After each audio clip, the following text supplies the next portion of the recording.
दूर पहाड़ों के बीच एक गांव था। उस गांव का नाम खाती गांव था।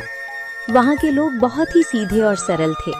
गांव के लोगों का जीवन खेती पर निर्भर था। उसी गांव में मोहन नाम का एक गरीब किसान रहता था।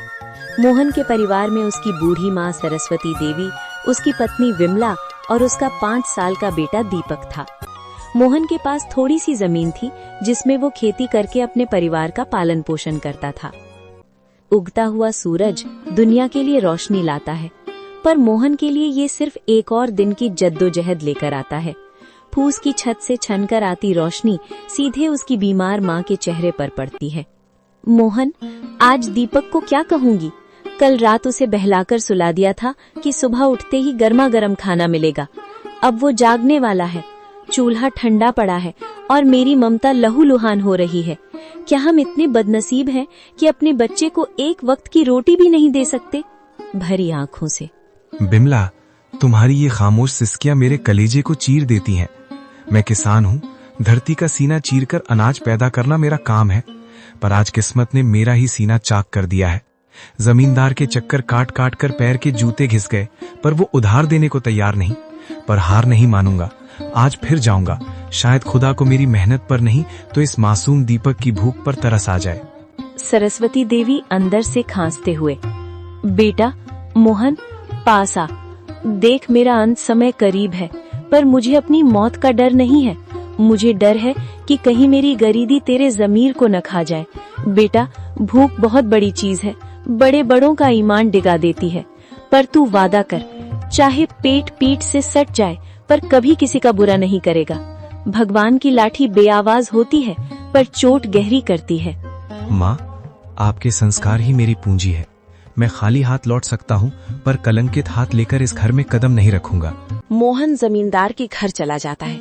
नंगे पांव, फटी हुई कमीज और आंखों में उम्मीद की आखिरी चमक लिए मोहन जमींदार की हवेली के बाहर खड़ा है। सूरज की तपिश उतनी नहीं चुभ रही थी जितनी पेट की भूख और घर में बीमार माँ की कराह चुभ रही थी। जमींदार साहब एक आरामदायक कुर्सी पर बैठे हुक्का गुड़गुड़ा रहे थे, मानो मोहन का दुख उनके लिए कोई मनोरंजन हो। माई बाप, हुजूर, इस अभागे की विनती सुन लीजिए। मैं जानता हूँ कि पिछला लगान अभी पूरा नहीं चुका पाया हूँ, लेकिन मेरी मजबूरी की दीवार बहुत ऊंची हो गई है सरकार। घर में चूल्हा 3 दिन से ठंडा पड़ा है। मेरा 5 साल का बेटा दीपक, जो अब तक खेलता कूदता था, आज भूख के मारे निढाल होकर जमीन पर पड़ा है। वो मुझसे रोटी नहीं मांगता सरकार, बस अपनी पथराई आंखों से मुझे देखता है और उसकी वो खामोश नजरें मेरे कलेजे को छलनी कर देती हैं। मोहन, ये हवेली जज्बातों से नहीं, हिसाब किताब से चलती है। तेरी माँ बीमार है, तेरा बेटा भूखा है, इसमें मेरा क्या कसूर? पिछली बार भी तूने यही रोना रोया था। ये धरती प्यासी है तो मैं क्या करूं? मुझे अपनी तिजोरी भरनी है, तेरी गरीबी का बोझ नहीं उठाना। हुजूर, आप तो गांव के अन्नदाता हैं। अगर आप ही हाथ खींच लेंगे तो हम जैसे छोटे किसान कहाँ जाएंगे? मुझे बस थोड़े से आलू और मटर के बीज उधार दे दीजिए। मैं दिन को दिन नहीं समझूंगा, रात को रात नहीं देखूंगा। मैं अपने खून पसीने से उस बंजर जमीन को सींच दूंगा।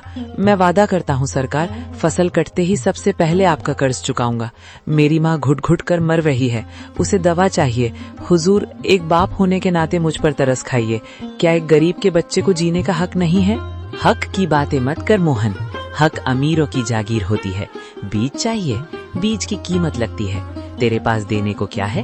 वो 2 बीघा जमीन जो पहले ही गिरवी है। जा, यहाँ से दफा हो जा। अपनी इन भीगी आंखों से मुझे पिघलाने की कोशिश मत कर। जब तक पिछला हिसाब बराबर नहीं होता, तुझे एक दाना भी उधार नहीं मिलेगा। हुजूर, आज आप मुझे यहाँ से खाली हाथ भेज रहे हैं, पर याद रखिएगा, गरीब की आह बहुत गहरी होती है। मैं अपनी मेहनत बेचने आया था, अपनी खुददारी नहीं। अगर खुदा ने चाहा तो मेरी मिट्टी भी सोना उगलेगी। आज आप मेरी गरीबी का मजाक उड़ा रहे हैं, पर वक्त का पहिया घूमेगा हुजूर, वक्त का पहिया जरूर घूमेगा। मोहन अपनी फटी हुई आंखों में आंसू लिए भारी कदमों से हवेली की सीढ़ियां उतर गया।